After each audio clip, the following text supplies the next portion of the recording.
Welcome to உன்னாஸ் flavours. நம்ம இன்னைக்கு பார்க்க போகிறது இன்னொரு சிம்பிளான ரெசிபி தான்.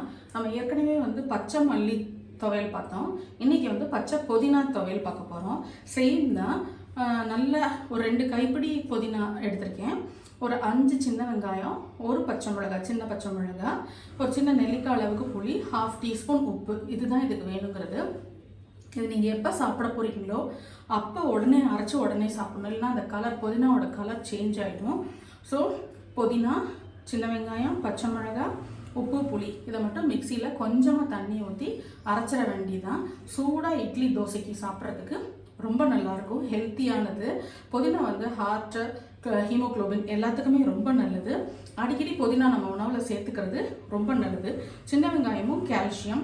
ஸோ இது எல்லாமே சேர்க்கும் போது ரொம்ப ஹெல்த்தியராகிடும். பச்சை மிளகாய் நீங்கள் பார்த்துக்குங்க, இந்த காரத்துக்கு தகுந்த மாதிரி போடணும்.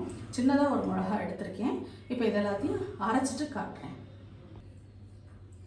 பாருங்கள். புதினா, வெங்காயம், உப்பு, புளி, பச்சை மிளகாய், ஒரு மிளகாயே சரியாக இருந்துச்சு.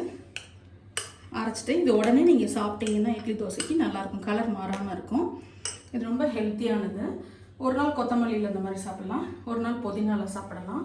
ரொம்ப ஹெல்த்துக்கு ரொம்ப நல்லது, ஈஸியானது. இட்லி தோசை எதுக்குனாலுமே சாப்பிடலாம். ஈவன் சூடான சாதத்தில் கூட போட்டு சாப்பிடலாம். எல்லோரும் இதை ட்ரை பண்ணி பார்த்துட்டு உங்கள் ஃபீட்பேக்கை சொல்லுங்கள். அடுத்த ஃப்ரைடே இன்னொரு ரெசிபியோட உங்களை நான் சந்திக்கிறேன். தேங்க்யூ.